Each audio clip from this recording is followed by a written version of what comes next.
is hustled out to get to the lead. Put to the whip, and Smart and Sharp dashes clear from the field by 2 lengths. And there goes Tsunami Slew now. He's up to dispute the early pace from second, and Cozine came away third on the outside. Star Choice toward the inside is fourth. Royal Heroine is now fifth on the outside. Tights is racing in sixth. Lear Fan on the outside now begins to move up from seventh.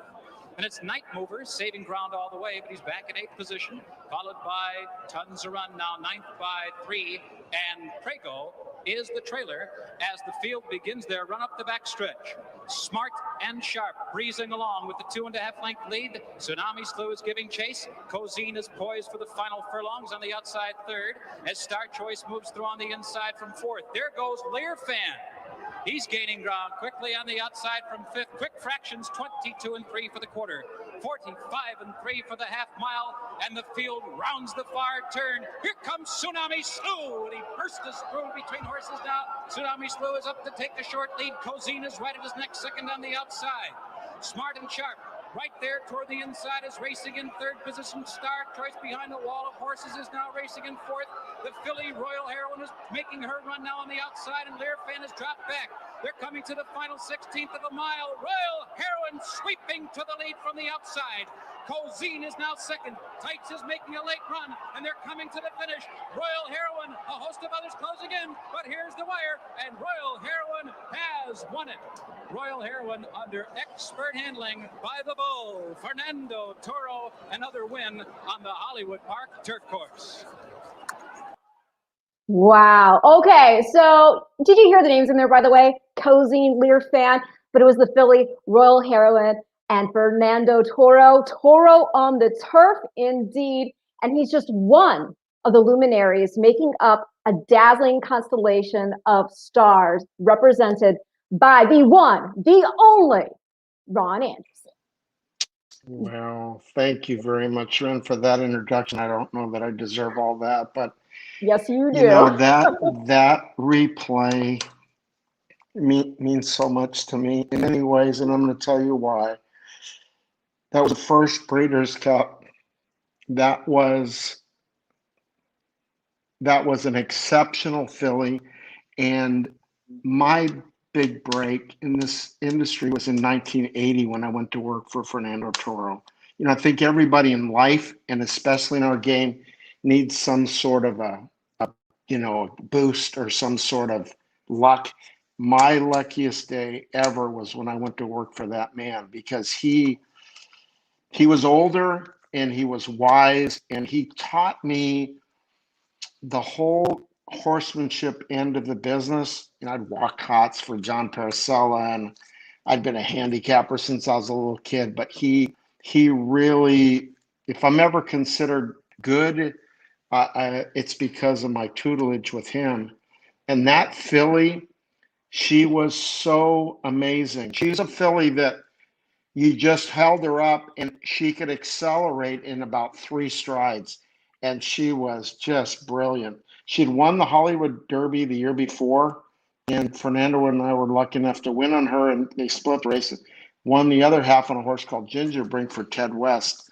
But that replay, that always kind of gets me when I see it, because it's that's 37 winners, 37 Breeders' Cups, 36 since then. I've won 37, so I'm pretty proud of that accomplishment. Lucky enough to have really talented guys that just, they make my job easy, between, the Jerry Baileys, the Gary Stevens, Garrett Gomez, who's, one of my favorites ever, Chris Antley, Joel and Johnny. These guys, you watch, you're a student, they make things easy. They're polished professionals. Just unfortunate, really am. Well, I remember reading that you felt that Fernando Toro was somebody that really taught you about the horse itself. What were some of the key insights he gave to you regarding the equine athlete? Well, lots of times, and to this day at times, I'm not sure whether I really realize how far a horse will run. Like, from the end of last year till the first few couple of months of this year, of the 2-year-old year to 3-year-old, I'm always trying to find, the first thing I ask after a horse runs is, well, how far will this one run? Well, you know, wanting to get to the Derby. I mean, some of them just can't, the biggest, you know, factor in the Derby a lot of times, some of them just can't run that far. Yeah. So I'm always wondering, you know, do they get their air? Will they get 1.25 miles? So Fernando kind of taught me to watch the gallop out, look at pedigrees, look at the conformation to see sometimes how far one will run, and lots of times a horse that wants to pull, you don't want to run further, you want to run shorter where you can get them covered up. Just little things that I was, what do you call it, wet behind the ears before that, and I really didn't know.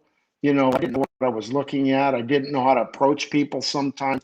He was such a gentleman, so, you know, great in his mannerisms and the way to approach people. And he was so, it just a real gentleman, which I think rubbed off some on me. And I think it's helped me go forward in my life and my career.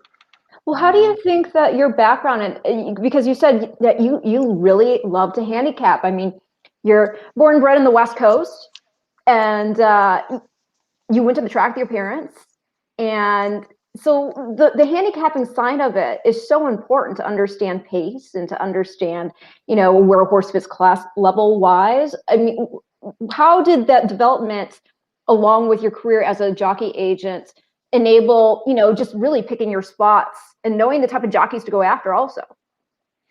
Well, I started out as a little kid going to the track on the weekends, and when I first started going to the track, there was no Sunday racing, but my parents were $2 and $5 bettors. My dad would bet 5 sometimes. My mom would bet $2, and I grew up, you know, 6-7 miles from Santa Anita. Oh, wow. And then we drove to Hollywood, and we would drive to Delmar. But it was, you know, every weekend I was at the track, and lucky enough that when I was in high school, I got to be friendly with Scotty McClellan and Craig O'Brien and their fathers, especially Scotty's dad, Chick, who had been a very big mentor to me. In fact, he gave me Fernando when he wasn't feeling well.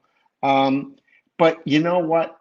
I can't really teach people sometimes how to handicap. You know what it's like. It's a grind. I mean, Yes. you kids spend hours and hours. I hope people realize that are watching the show on the internet and scouring over PPs to come with your angles and your opinions.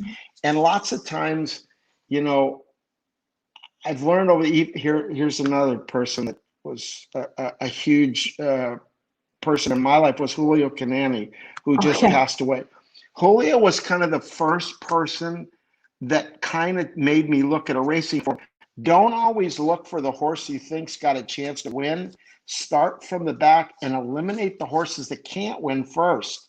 And that concept, when I first was around him, was, I want to say it was the early 80s. That was something that never even entered in my mind. I would look for speed in California. I would look for, you know, Shoemaker was my idol since I was a little tiny kid. I would look for his name in the LA Times before I could read, and I knew what SHO.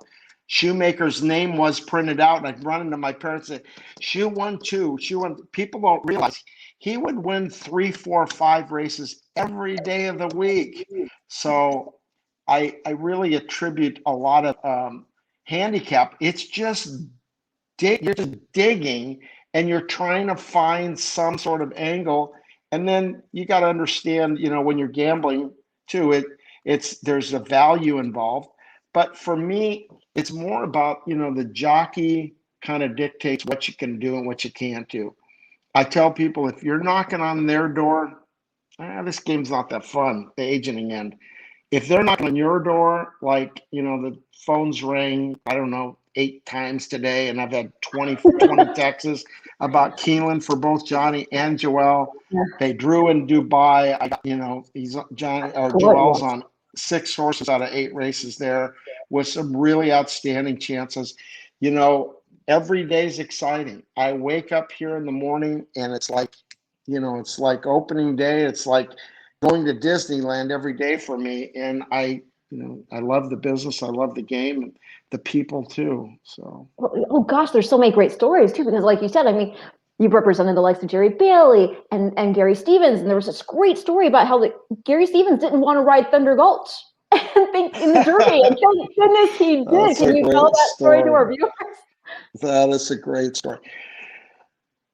Santa Anita, about the middle, maybe the 10th or 12th of January one year, I always visit the riders that I'm working for after the races, and I walk up to Gary and says, guess what? I'm going to Hong Kong. I said, what does that mean? He goes, a guy has approached me and offered me a contract, and I'm going to go to Hong Kong the 1st of February.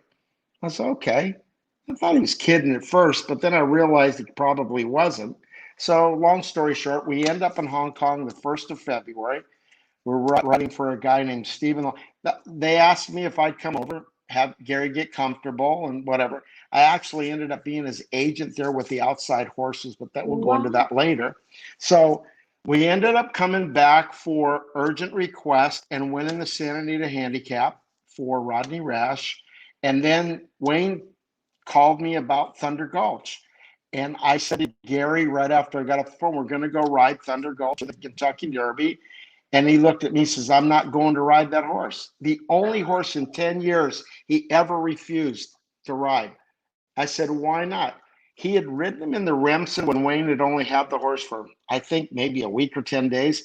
And the horse had lugged in so bad in the race that he couldn't ride him. The Remsen's the big 2-year-old race at the end of Aqueduct. And I want to say it's the end of November, right at the end of November. This horse lugged in so bad. Gary said, I'm not going to ride that horse. He's a claiming horse. And I'm thinking, ooh. And I knew the way he said it, he hadn't followed him, and he was mistaken. And I'd watched the 3-year-olds and all, and he had run bad in the bluegrass. So I went back to California on a plane to get my taxes done. I went to Santa Anita. I'd gotten Mike on a Godolphin horse called Red Bishop in the San Juan Capistrano on closing day at Santa Anita. I said, Mike, I need you. He said, what's that? I said, Gary's refusing to come ride Thunder Gulch in the Derby. I'm going to meet you back at Pep. There were no cell phones. I had a calling card. I met him on a pay phone, put him on the phone with Gary. Gary said he'd come ride the Thunder Gulch. He wins the Derby. He got beat, I don't know, a length and a little tiny bit in the Preakness. He wins the Belmont. He flies to California. He wins the Swaps. He comes back to New York and he wins the Travers. In hindsight, I'm thinking to myself, if he doesn't ride this horse, this would have been a major blemish and a major headache in my life. But can you imagine? Yeah. And to this day, I tell people this story. And usually I like to tell it if I'm in Gary's presence and there's a new audience. And he's not one you want to embarrass too often, but that's an embarrassing story. It's very funny. I would say that's one you don't let him live down, of course. But exactly. I mean, and you guys teamed up Silver Charm, obviously, and as you mentioned, Chris Antley, Charismatic in '99, and that's one of the most, I feel, heart-rending, iconic moments we have in horse racing. Was Chris with Charismatic in the Belmont. And when he jumped off to hold his leg up, where were you when that happened, and how did that move you?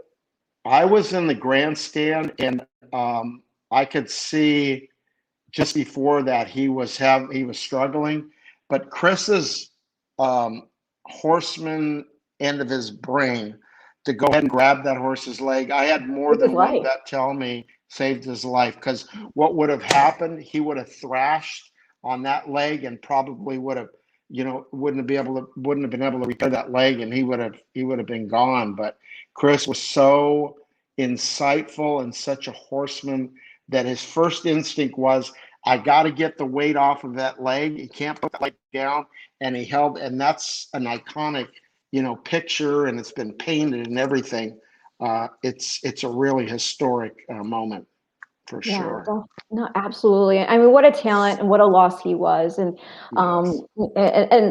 and not to get too sad, but I like to remember, obviously, the brilliance that we were able to enjoy. But obviously, Garrett Gomez, another star who, I mean, burned bright before we did lose him. And can you talk a little bit about the relationship with Garrett, and just, one of the words that comes to mind with him is just, absolute guts and perseverance. I'm gonna have I have the replay here of the 2011 Breeders' Cup Classic that I'll show, but I want people to understand what makes this race all the more remarkable. Yes, it's sad and it hurts to watch Zenyatta lose. It does, but take in mind, Blame, what a horse he was. It's not like she was getting beat by just anybody. This was a really, really game, good, class animal. But on top of it, Garrett, and I'll let you talk about it, Garrett was riding not at 100%, and I'll let you explain why. Well, Garrett went down on a horse of Wayne Lucas's on Thursday. They rushed him off to the hospital, x-rayed him. He seemed to be, there's no fractures or anything. So he was stiff and sore, and I obviously didn't hear any of this, and no one heard it afterwards. He said to me, you know, it's a good thing that I had 2 races off before that horse ran, Blame, because I was in so much pain. He said I couldn't lift his arm past like right here, not even to cock his stick. He had a broken shoulder blade, which never came up on the x-rays. And he said, he said, when I walked back to the sleeping quarters to rest for a while after I was finished before Blame went to the paddock, he said, I said to myself, when I walked back, if I wasn't feeling better, I was going to have to take off. He was in that much pain. He took some ibuprofen, and was well enough to ride the horse. But that was, people don't realize that they were all involved with Zenyatta, which I completely understand. All due respect, Blame was a super horse. He was really, really a good horse. So she didn't get beat by any slouch. And Garrett put up one of his patented amazing rides. And yes, absolutely. And not only did he win the Classic, but here, as you said, he had gotten injured days before. He had won 2 other Breeders' Cup races. He'd won the Juvenile Turf with Pluck and the Juvenile Turf Fillies with More Than Real. It's amazing. But yes, all that said, let's go ahead and we're going to take a look back now at the 2011 Breeders' Cup Classic. And again, everybody, realize as you're watching this replay, Garrett Gomez is riding with a broken shoulder. Gates closed, they're all set. They're on their way in the $5 million Breeders' Cup Classic. Game On Dude got a flyer. But on the outside, Uncle Mo's right up alongside. So Game On Dude and Uncle Mo go on to lead them early on the extreme outside to Honor and Serve is right there. Stay Thirsty's tucking in right behind them. So You Think got a beautiful spot down on the inside. He's keen to go on. He's pulling hard as So You Think. A length and a half for the leaders. Then we come back to Headache. Now here's Heather de Grace. Heather de Grace is racing back in 7th.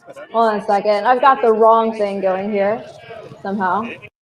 It must have, there we go. The 2010, here we go. I'm sorry, everybody. Let me see here, actually. I have the wrong replay up, Ron. It must have skipped ahead. That's what happened. So let me pull that back up here. It's Blame in 2010. I thought I was saying the wrong year. There we go. Zenyatta was slow into stride. She's got to be 5-6 lengths faster than Zenyatta. They come past the first time round now, and First Dude is going on to lead Esquire City. Quality Road is right there on the inside, and Hainesfield and close up 5th. On the outside of that comes Etched. Here's looking at Lucky racing in the 6 spot, 7 off the leaders. The pace very solid early. Lane is taken back towards the rear. On the outside of that, we have Desert Prince. In behind those two now, we drop back to Patio Prado, who's down at the rail. In tight was Fly Down. Musket Man is there. And Zenyatta is dead last. Mike Smith's asking her to pick it up a little, actually. Mike Smith doesn't want to be too far back. He's asking Zenyatta to pick it up. At this stage, Zenyatta's got to be a good 18, 20 lengths off the leader. They go down the backstretch now in the Breeders' Cup Classic, and First Dude is the leader. Quality Road is ridden along at the rail. Hainesfield right there 3rd. Esquire City is 4th, and those 4 fly. It's a big gap of 7 back to Etched. Looking at Lucky is 10 lengths off the leaders. Blame down at the rail. In behind Blake now we have Musket Man, who's still far back with Patio Prado. In behind that we have Fly Down, and Zenyatta is dead last. Zenyatta is last. Mike Smith trying to find somewhere to run. They bunching up at the top of the lane now though. Ainsfield, Esquire City's running a huge one as well. Looking at Lucky. Here comes looking at Lucky. Extras in there. Zenyatta now hooking to the grandstand side. And Zenyatta is now coming with a run. Looking at Lucky. Blame. Blame on the inside. Blame gets the lead. Zenyatta on the outside. Looking at Lucky. Blame. Zenyatta. Zenyatta. Zenyatta is flying. Blame trying to hold on. Blame. And Zenyatta. The lane has won it ahead. Zenyatta ran her heart out but had to settle for second. Fly Down was third, and Looking at Lucky finished fourth. Well, there. I mean, that's unbelievable watching that stretch run. Gary was riding his heart out, and to know that that shoulder was broken while he was doing that, unbelievable. Yeah, it was an amazing performance. In the meantime, if you watch the replay, the move he made from inside the 3/8 pole to get him to the 8th pole was just amazing. I mean, you just can't, it reminds me of a lot of just great rides that he put up. But the move that he made and how he timed it and got through the way he did was just amazing.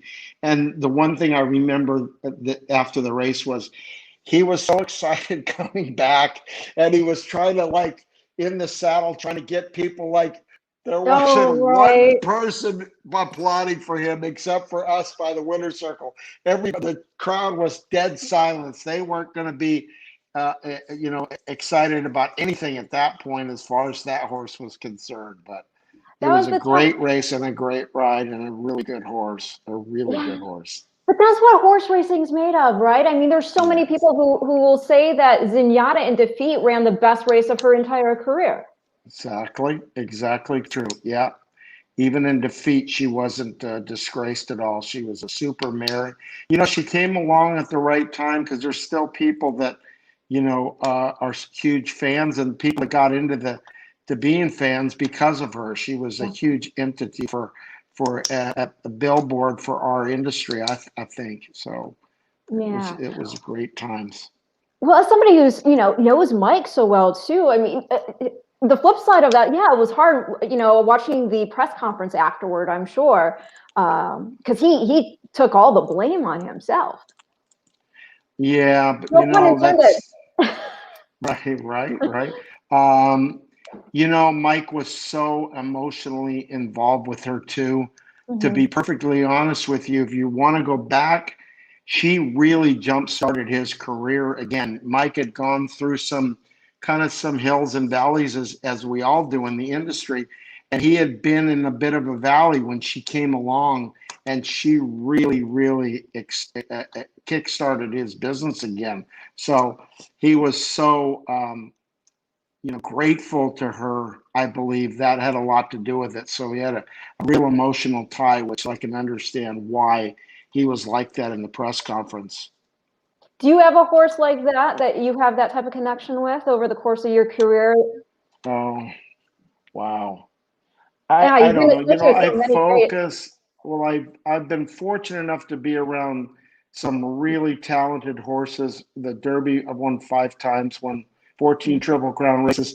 And then you think of the ones that didn't win. So there was a whole group of those that were really good horses. But the horsemen and stuff that I've been lucky enough to be involved with over the years are, they're my friends. And, I look at them as, my arms to what I've been able to accomplish.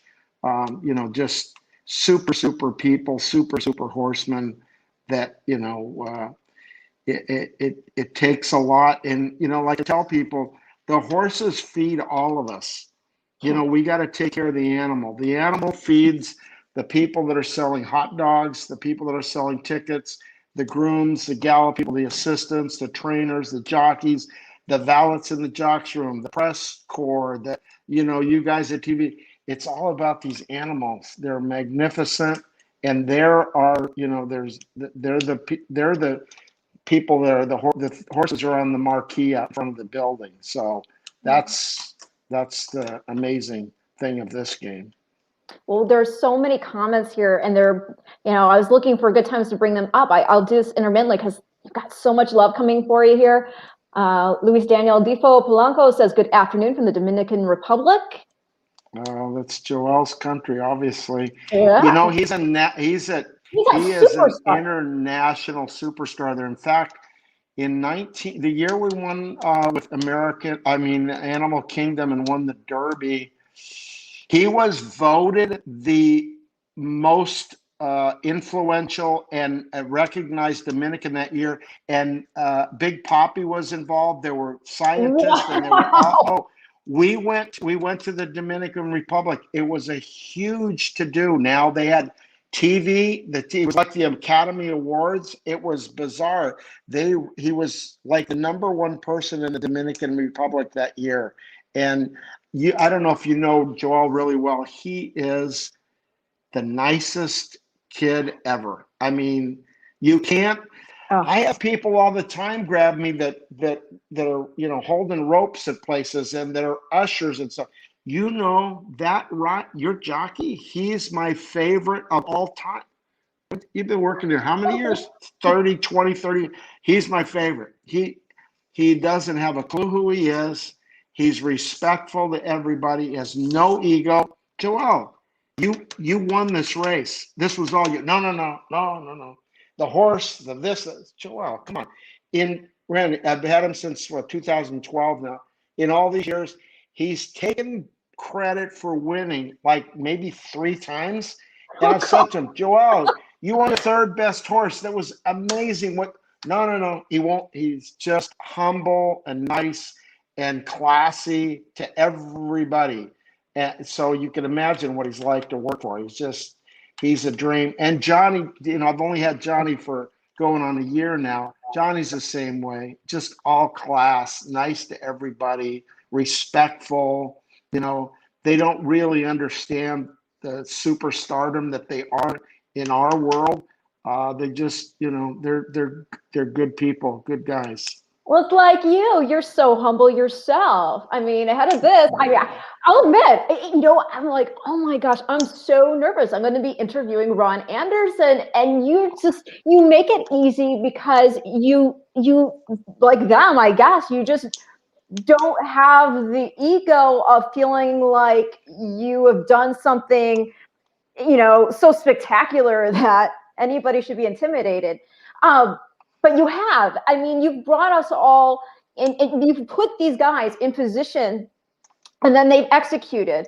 And it's brought all of us so many memories that we hang on to and thrills in the sport and for the horse player, money, and just all of it. And, you just mentioned Johnny, and how fabulous that the first year you guys, team up, that Authentic wins the Derby and then the Breeders' Cup Classic.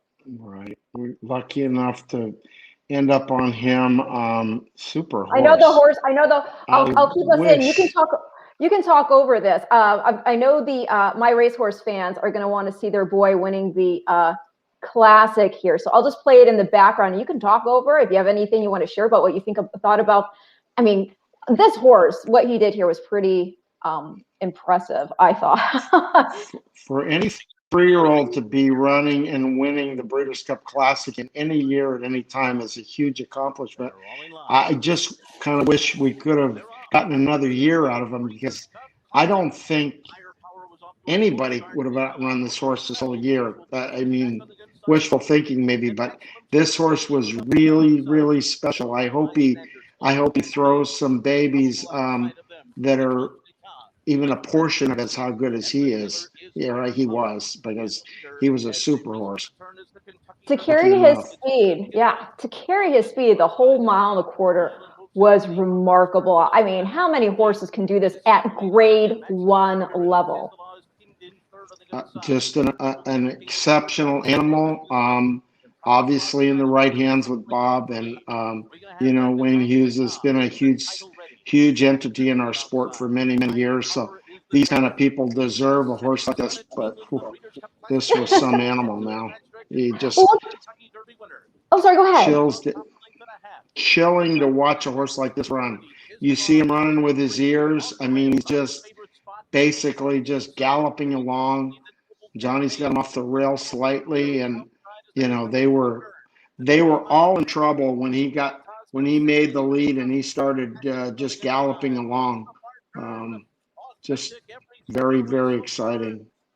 Oh, I remember I was standing on the track apron, actually standing on the little ledge because I'm short and I can't see otherwise. I was standing there on the ledge of the track apron, watching him as he came down the stretch, just marveling over the fact that this horse actually took them gate to wire in the Breeders' Cup as a 3-year-old. He was, like I said, an exceptional animal.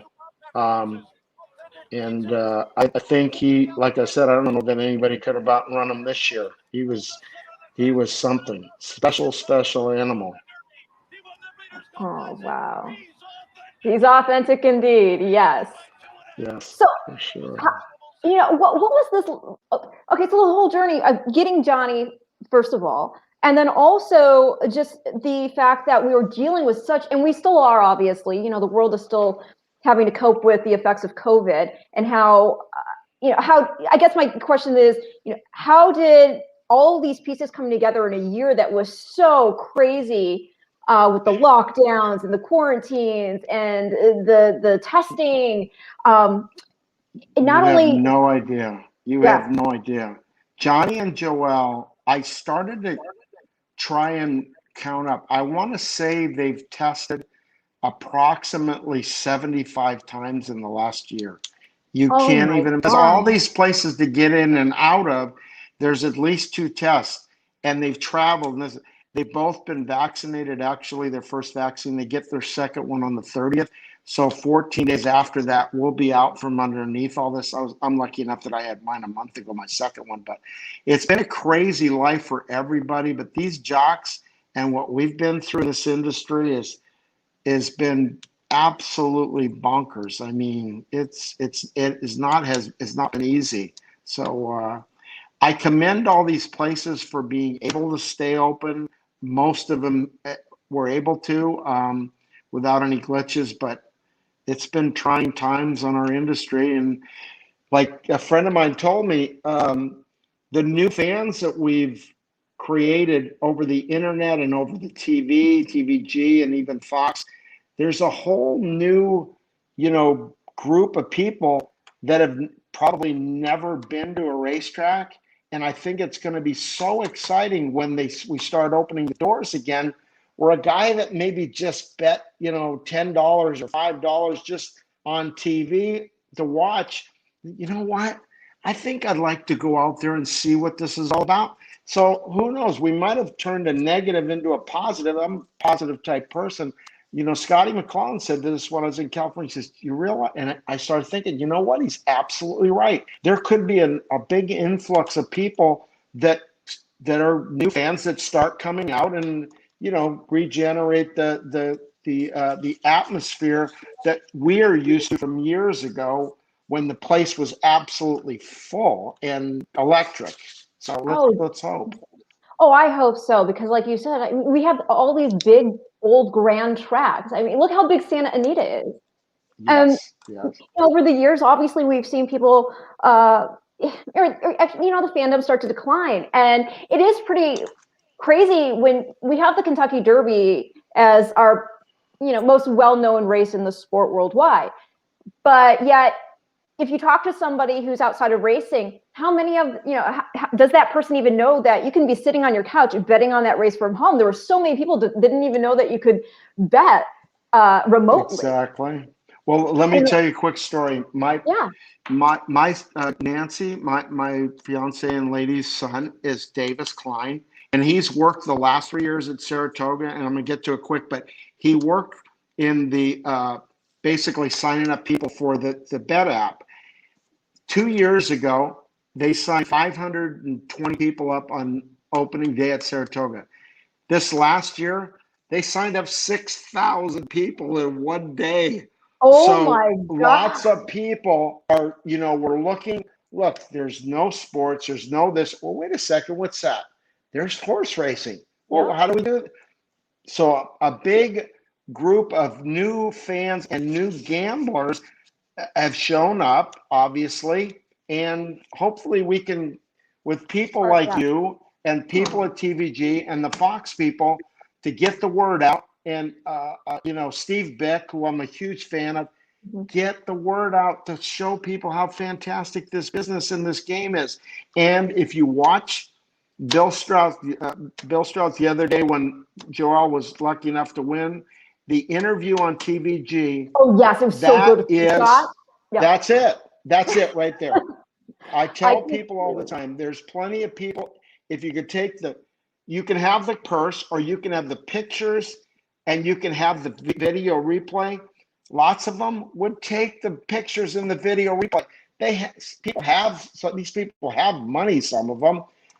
It's the excitement. It's that moment that Bill had after the race that you've never experienced. You've never experienced it or felt like that before. That's what this business is all about. It's that excitement. It just is. So hopefully we can regenerate a lot of this. I hope. Yeah. And I think you're right. I think these people have been watching from afar. They're going to want to get up close and see what these horses look like in person, and get to maybe meet their favorite jockey. I mean, it is remarkable, like you're talking about, how it's about the excitement of the horse more than anything else. I mean, even if you go back historically, thousands of years, if you read Herodotus, I mean, there's anecdotes about, like, you'd have these nations going to war, but on the way they'd stop to race horses. I mean, it's just, the horse has meant everything. The horse has gotten man through, century after century. And then it isn't only until, and it's pretty crazy when you think, just because of relative to time, the horse didn't really start, being drawn apart from us until the Industrial Revolution. And that's when, people sort of lost contact with the idea of, that relationship between man and equine. And the fact that we still have these horses running during this dark period has been something that I found so profound, in that it brought us right back to the horse yet again. Very therapeutic, in a way that there was an outlet for people, that were pent up in their houses and afraid to walk outside or go to a grocery store or go out to dinner. They had horse racing in front of them, and they had access, and they had ways of, even if they're betting, like if you're betting $1, or even if you're just watching it, in some weird way, it was probably very good for people. And I'm hoping the next generation is maybe, generated by this weird pandemic situation that we just went through.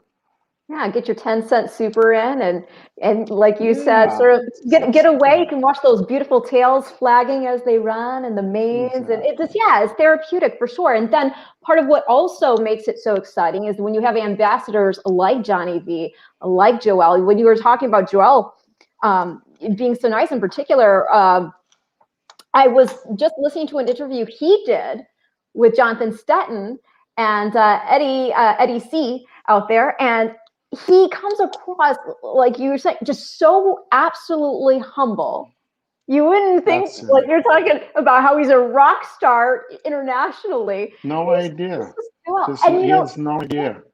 And you talk about the COVID test. I actually saw him. We were standing in line. My friend Ernie Munich and I were standing in line getting ready to get our swabs done ahead of the Breeders' Cup here at Keeneland. And right in front of us was Joel. And I was just like, "Hey, Joel, we're shooting some stuff for Breeders' Cup. Do you mind hanging out after you get your test done so we can do a quick little interview?" And he was more than accommodating. And of course, I mean, what a Breeders' Cup he had as well, with V-Quist, with Nick's Go. Already, that's one of the craziest things. I look at, we're not even to April yet. We're not even a full 3 months into 2021. And because, obviously largely in part to the Pegasus World Cup with Nick's Go, he's already earned over just shy of $5.7 million on the year already. Yes, we've been, I told somebody the day, it's kind of like a snowball. When things start going well in this business, sometimes it can just keep going. So we've been lucky enough to win 11 stakes. That leads the country's money won, leads the country. He actually did, it's not going to be in there, but he did 2.4 million in Saudi, and we didn't win a race. That's right. Yes. That doesn't go into into your money anymore. And this weekend in Dubai, fingers crossed, hopefully we do well there too. So he's had an exceptional run, and not because I'm working for him, but you couldn't ask for a nicer person for it to happen too. Well, like you're talking about with this weekend coming up, it's got Snapper Sinclair in the Godolphin Mile for Steve Asmussen. That horse was, put in game second in the Cigar Mile. In the Alcaz Spring, got True Valor for Grand Motion. UAE Derby. Yapon in the sprint for Steve Asmussen. He was a Breeders' Cup favorite. And what was your take on that? That was his first defeat. He went in that race 4-4. Well, he was a 3-year-old. He didn't get away very well, and just kind of he ran a little flat that day. A 3-year-old, I can't make too much excuse for it for one defeat. The rest of them were all wins. He rides Jesus team in the Classic, which I'm sure you've seen. It's not the toughest of World Cups that we've seen. He's a very consistent horse, second in the Pegasus here at Gulfstream. Would have a very fighting chance, and I think he's probably second, third choice at the least. We also ride a horse called France Go in the Derby, which the Japanese are quite fond of. Will have a very good chance too. Channel Maker runs two in the. No worries. I was just going to show while we were talking about Jesus' team, since Jesus' team ran second to Nick's Go, who Joel was aboard for the Dirt Mile, I thought it might be interesting. We'll go back in a minute here to Channel Maker, but just talking about Channel Maker. But one of the things that you could always say about Nick's Go is this horse, about Jesus' team. The horse always tries. What a great horse. He's a trier, and if you see him go around there, him training in Dubai, looks like he's really relishing it there, and he's getting around and hit the ground quite well, I think. Very interesting animal in the 12 moves. Yeah. This trainer, I've not dealt with him a lot, but he's had some success, and he's a very, very nice kid from Venezuela. He's not very old, but seems to be very capable at this point. So we're anticipating a very good Saturday. I hope we've got some huge chances. Now, as far as Nick's Go goes, we know that he won the Pegasus World Cup and then went to Saudi. Do you think it was that he didn't go right for the lead, or what was your make of that race? To kind of connect the dots, I honestly think, and I think Brad thought the same, we would have been ideally needed another couple weeks off the ship and off the race at Gulfstream Park.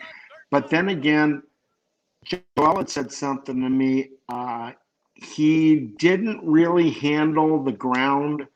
It had rained early. We probably would have been much better off if it had rained more and kept the track packed down. It was kind of a drying out surface when they ran the race, and he kind of didn't get through it like he'd been getting through the rest of the tracks he'd been on. So we would have been better off. Look, I'm not sure we would have won anyway, but I think the compromise things, Joel thought the track was pretty heavy and thick at the time. So, the combination of two or three, it usually, there's only one thing that could go wrong and it can cost you. That he had three different factors that didn't bode well for him that day. But he's a super horse, and he'll come back and he'll run well later. You know what he's targeting next? Pardon? Do you know what he's targeting next? No, he isn't. You know what? Somebody else asked that this morning. Until I see a breeze on him, I'm not even going to ask. So I don't really know yet. I'm kind of overwhelmed with all these 3-year-olds and stuff that are coming And Here. that's what we're going to talk about here Yes. too. But I'll give some due love to Channel Maker because, like you said, he's in the Shima Classic. I mean, multiple Grade 1 winner. He was third in the Breeders' Cup Turf, second last out in the Nome Turf Cup. And what a horse he's turned out to be. Yes, he's a really neat horse. He's a gelding. I believe he's a gelding, and he shows up every time. Yeah. You know, some horses can't handle soft, and some horses can't handle. He runs on soft. He runs on firm. He's forwardly placed. He runs. You know, gets a placing every time. The other day in Saudi, watching the race, I still can't believe he got beat because inside the eighth pole, I thought he was gone. He gave the winner 7 pounds, which in a real long race is pretty substantial. But I thought, wow, this horse, he's going to win. He's going to win. And all of a sudden, it's like, uh-oh. And the little girl ran right by him. But he, like you said, he shows up. He's a professional racehorse. And for some guys that are involved with that horse that are, the backbone of our racing, the owner line on that horse, including, Randy Hill and some others, they're in the game, and we need people like them. They put their money up and they participate, and they're good guys, and you root for them. Yeah, no, definitely. And as you were talking about before with the interview with the connections of Hot Rod Charlie, how can you not root for guys like that also? But this is a good problem to have. So now Joel's won Derby preps on Concert Tour with the Rebel Stakes. Real quick pedigree note for all you out there. I mean, obviously, he's got pedigree for Derby. Street Sense is his daddy, a Derby winner out of Purse Strings by Tappet. And then it's the female family of a Breeders' Cup champion in 2008's Breeders' Cup juvenile fillies and Eclipse champion 2-year-old filly Stardom Bound, who went on to win the Santa Anita Derby, the Las Virgenes. And then he just won the Louisiana Derby on Hot Rod Charlie, who was second in our Breeders' Cup TVG juvenile to Essential Quality. And then third in the Robert B. Lewis, although that was a really exciting 3-horse finish where he was in between. And I think, that he ran his guts out there. And then he wins the Louisiana Derby, changing things up. Blinkers go on. He goes gate to wire. And half brother to Matoli, by the way, our Breeders' Cup Sprints Eclipse champion sprinter. So exceptional pedigree there. Also, he's got the stamina. I mean, your boy Oxbow won the Preakness. Oxbow, I think people also forget that Oxbow's dam is a full sister to Tiz Now. And then the dam is by Indian Charlie. So now you've got this problem of like 2 really good Derby prospects right there. I'll tell you what we're going to do. I'm going to put you me. on the spot. Is this breaking news? Is this breaking news? No, you're going to tell me which one I should ride. Are you serious? We're going to put you on the spot. Oh gosh, that is so tough. I obviously, we need to watch Concert Tour run on the 10th in Hot Springs, and then we'll make some sort of decision. We're lucky enough. They're both 2 really good horses. Yeah. The horse the other day impressed me, changing up things.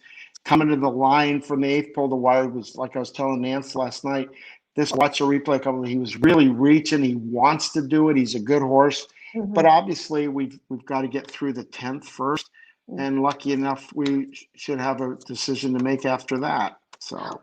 Well, I will say this. How about this? Everybody's out there watching. If you want to throw your opinion in the ballot box, so to speak. There we go. Do you want Joel Rosario to ride Concert Tour, or do you think he has a better shot with Hot Rod Charlie? I will say I'm a buyer figures person. Concert Tour has now put up 2, I think, consecutive 94 buyers. Very lightly raced, so there's definitely room for him to go up even further with those figure numbers. And then Hot Rod Charlie, I believe, got a 99 winning the Louisiana Derby. I don't have it right in front of me, but I think that's what it was.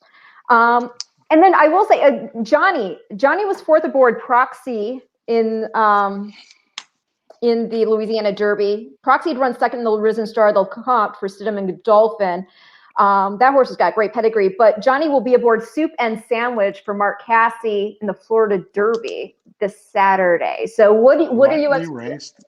Yes. Lightly raced horse, which I think they are excited about his chances, even though he's lightly raced. I think he's going to be very forwardly placed in the race. For me, I I love Shug's horse. I've like it's very funny. You know, Shuggy and I are fairly close, and we see them. I see him quite often. Even speak to him a lot. The first time this horse ran, I was by his barn a day or so later, and I said, Shug, I think I might have seen your next Derby horse. And he said, oh, I said, yeah, I like him a lot. I watched his race a couple times. He said, well, I got one other one over here that I think is okay too, but I kind of spotted him from way back. And if you watch this race in the Fountain of Youth, this is a really good horse. I mean, Yeah. he never even got on track until they lined out. He got out of the dirt and he just come to the wire galloping. I would think he's come Saturday, he's very tough to beat, and I would think come Derby Day might be tough to beat too. He's an awfully good horse. No, I agree with you. No, let me ask you about this because, and by the way, those were some of the, so far I've got concert tour, and I'll reiterate the question to anybody because people can come and people can go. If Joel Rosario were asking whether or not you think he has a better shot in the Kentucky Derby aboard concert tour or Hot Rod Charlie. So go ahead and, oh, Matt Carruthers is chiming in. Huge challenge upside bickering, but big time ability talking about the sandwich. You guys are, you know what? I told you when you called me yesterday for a couple minutes. I love the homework that you guys do. This time of the year, especially, sometimes you get some yo-yos to call you up that are, covering golf for part of the year, and they don't really understand our business, and they ask the silliest kind of out of the way questions. You guys are all over it. Your husband obviously is a professional, and I always appreciate the good questions and the right questions. So that's he's absolutely right about this horse. This is a kind of horse, if he had another race or two under his belt, it could be real interesting. The way Gulfstream Park could be at times, he's going to get the jump on some of them. He's a horse that could surprise and run really well on Saturday, I think.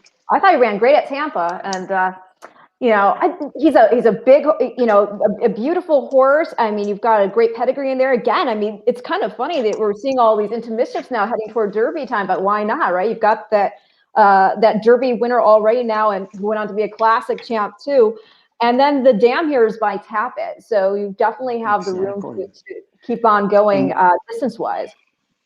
Mrs. Weber involved. Mrs. Weber involved, obviously, is a huge person in our business and such a nice lady. She supported us for so long. It'd be nice to have one jump up and carry her colors, carry them well on Saturday, then into Kentucky too. Well, let's talk about real quick. I'm so sorry. I feel like I'm monopolizing your time, but it's so interesting to me because one of the things that you're talking about how you're always looking ahead for that next Derby horse. How does the whole, gameplay go in getting a jockey a seat aboard one of these viable prospects? I mean, for example, with Authentic, that was a matter of, Smith had ridden Authentic and then he took off and rode Honor AP. So Johnny got the mount. And then there have been a couple other instances where, thankfully back in a win. So what is the involvement there? At what point do you start going up and maybe talking to connections, or at this point when you've got, you've already established such a, power hitting team of your own, they're coming to you? Lucky enough to be in Baffert's camp for years, even back when I worked for Gary Stevens, Silver Charm, and the real quiet years and all that stuff, won plenty of races for him.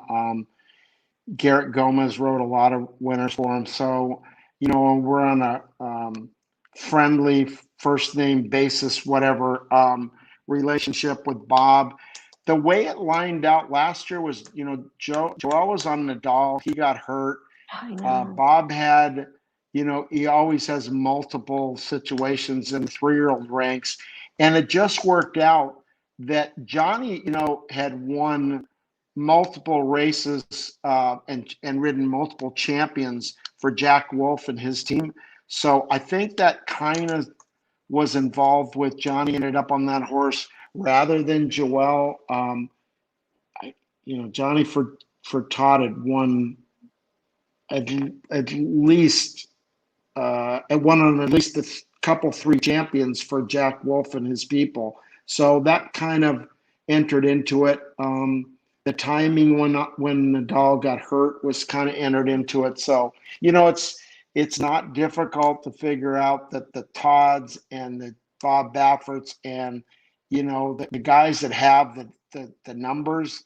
And so you kind of try and, I don't know, stick close to them, observe them, talk to them, watch their stock, and then, like I said, people call. You're better off when they're calling. You don't have to call them.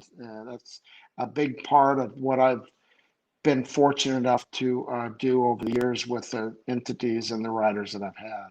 Well, I'm guessing with the roster of riders that you've had over the years that you've been the one getting the calls for many, many, many years. Early on, though, how about this?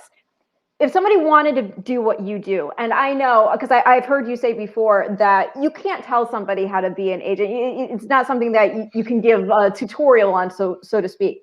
But what is basically the day-to-day of an agent in general? If they're not a superstar like you, where they're coming to you. Well, the main thing is you have to have somebody that can ride. That's the first thing. And the second thing is just, you work hard. It's like anything else. There's, like, you've heard the story. I've said it a number of times. There's no blueprint. I can't grab you for the next 3 weeks and try and teach you, or go to a book. If you read this book, you're going to understand. It doesn't work like that. It's all about time, effort, relationships, grunge, digging, traveling, observing, and then, the bottom line is you got to have the right product. And usually to start off, you start off with somebody that you got to knock on their doors. That's not easy. And you put in your time with that. And,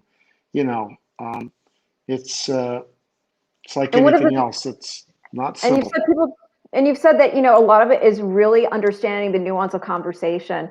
And there was a great quote that I read from you where you were talking about how you can say something to one person and they'll take it one way. And you can say something to another person, they'll take it completely the opposite. You can say the same thing to two different people, and depending on their demeanor or their mood at the time, or, whether their kid's been rotten at home, one guy's liable to get fighting mad at you and the other guy's liable to be laughing. You've got to know your entities and when to approach people and what you can say to them, what you can't say to them, so there's a whole, I don't know if it's called a science or a feel to that. It's just one small part of communication in this, what I do or whatever, but it's a fascinating game, and still learning people and personalities every day. Well, what would you say to a jockey who wants to aspire to have an agent like you? Well, be able to ride really well. But what is it that separates? I mean, when you were talking about Joel, for example, that he can ride the third best horse in the race and still win, like it's nothing, or like, what is it that separates a jockey like Joel versus or Johnny or anybody that you've had among your roster? Because I think another thing that people need to understand is an agent, jurisdiction-wise, you can only represent two jockeys at a time. Two guys at a time, and jockeys. It's an elite jockey is like it's a sixth sense. I tell people, it's like Michael Jordan shooting a basketball or Tiger hitting a golf ball. There's nothing that they can teach. They can have somebody that can observe them. Guys can pick up some of their nuances, but basically speaking, the elite jockeys, the Michael Matz, I don't know if people know trainer Michael Matz was a equestrian rider, and I'll tell you how good he was.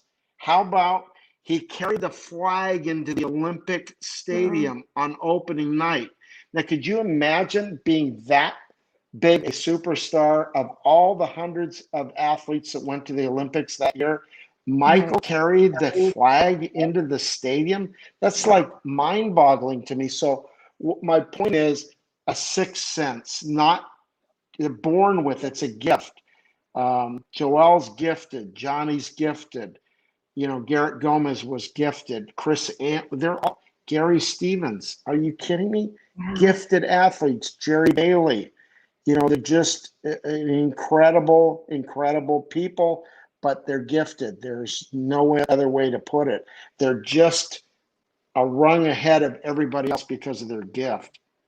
There's something to be said to an innate ability, a talent that you have, and when you're able to have this relationship with a horse. I mean, you can speak a language that is unheard, and you can tell the difference between a jockey who can get a horse to run for them versus one that makes them run for them. The other thing too, their hands and their sense of timing and their balance. There's a lot of things involved. Joel has the most amazing hands. Horses that want to pull, that want to tug. Yeah. He has this crazy ability they just melt under his hold, which is, he can't teach you to do that. He can't teach me. He can't teach this guy over here.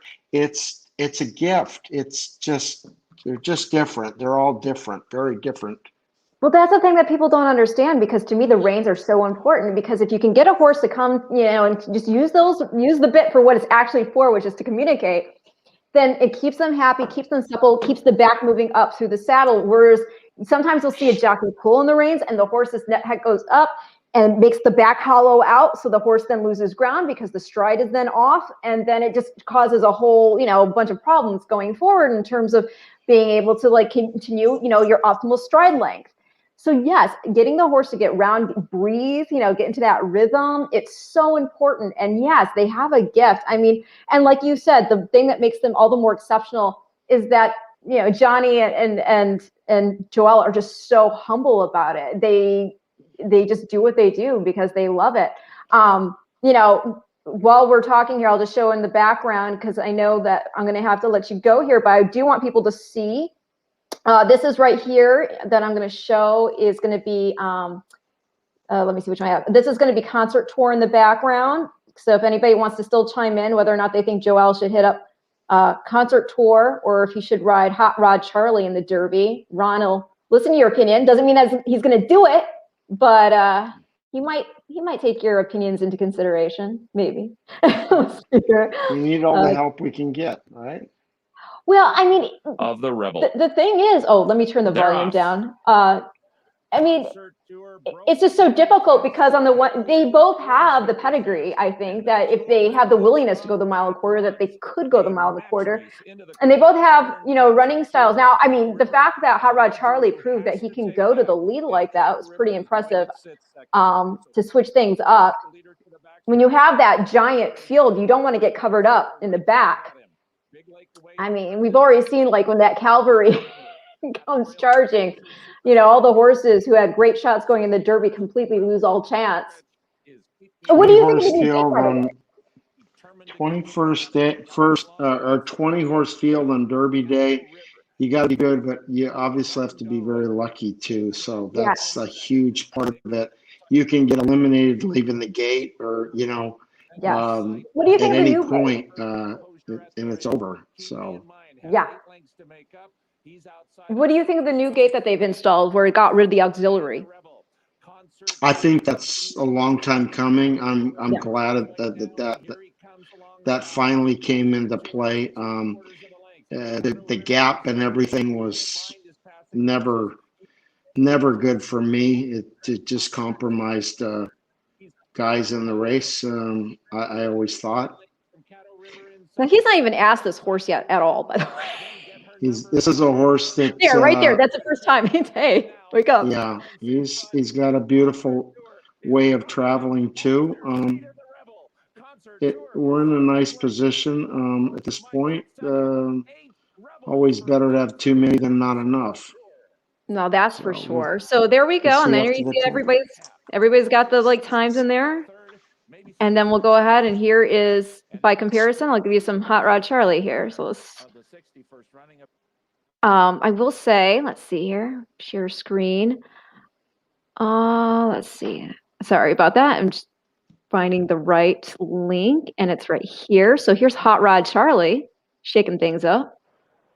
Nope, I'm gonna have to turn that volume down too. Louisiana Derby. There's Mike and Just, Okay. Oh, I'll make it bigger screen. Right there is Hot Rod Charlie, and on the outside is Midnight Bourbon. Oh. Inside Front Classic in fourth. Okay, so there we go. Did you know that this was going to be the plan to go to the lead? No, not at all. Oh, not at all. No, no. So what did you think You know watching the what? race?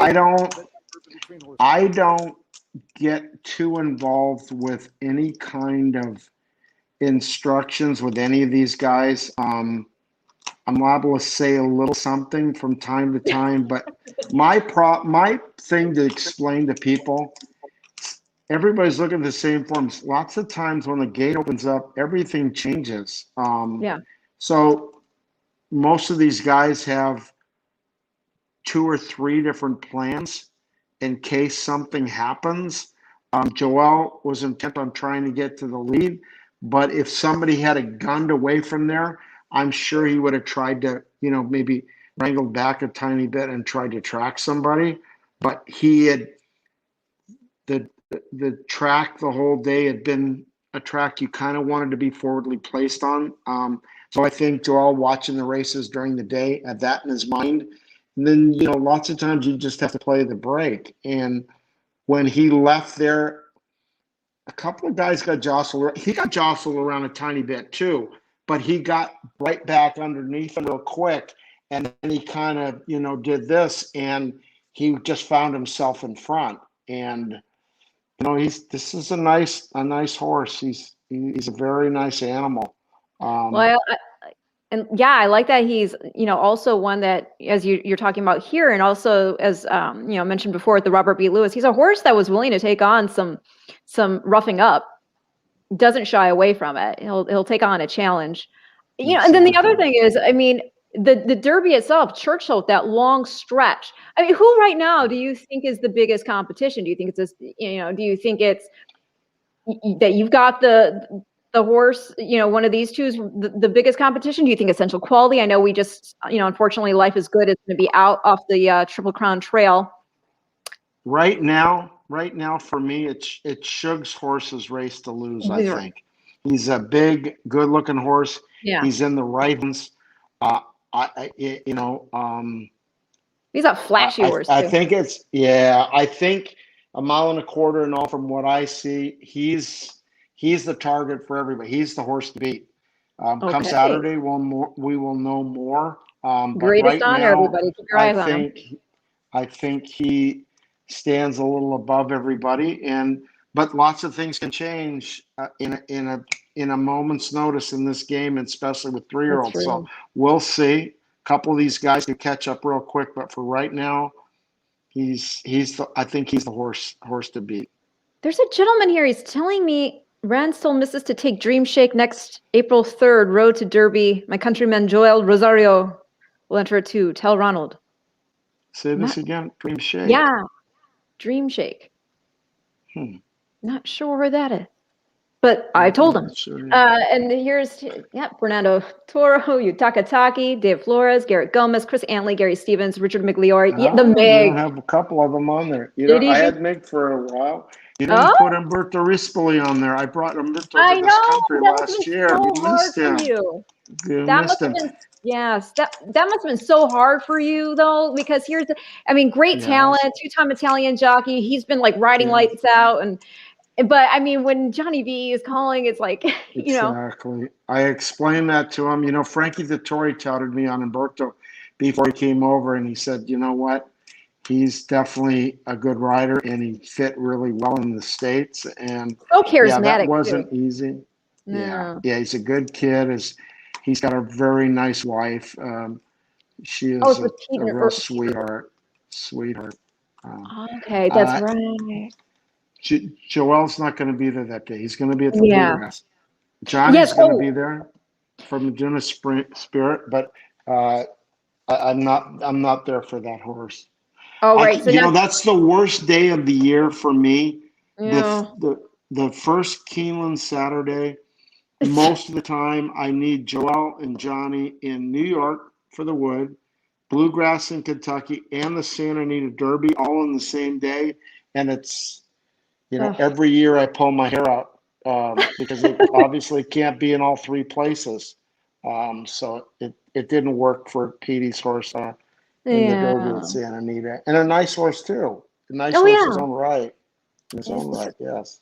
So that's where we can go now because I've monopolized your time. Give us all a heads up what we can expect coming up. Keeneland, we're going to expect Churchill. So the boys are Kentucky bound right now.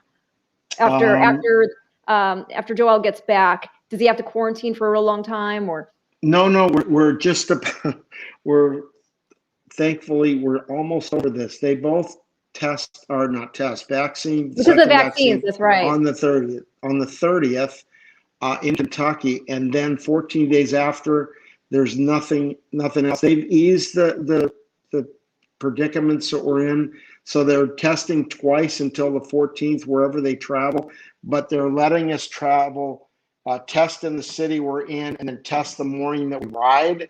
So Johnny's going to California for the 3rd. He'll come back on the 5th test, and then be able to ride at Keeneland that week. Joel goes into Keeneland after his test on the 30th. He'll ride the first weekend. Then he goes to Oaklawn Park on the 10th for concert tour. Then it looks like he'll be back there on the 17th to ride Idol in the Oaklawn Handicap, which is $1 million on the 17th. Oh. But on the 17th, we're all out of jail. The 14th is the day, 14 days after the second vaccine. So Joel will be able to dance into Oaklawn with no test and come back to Keeneland with nothing.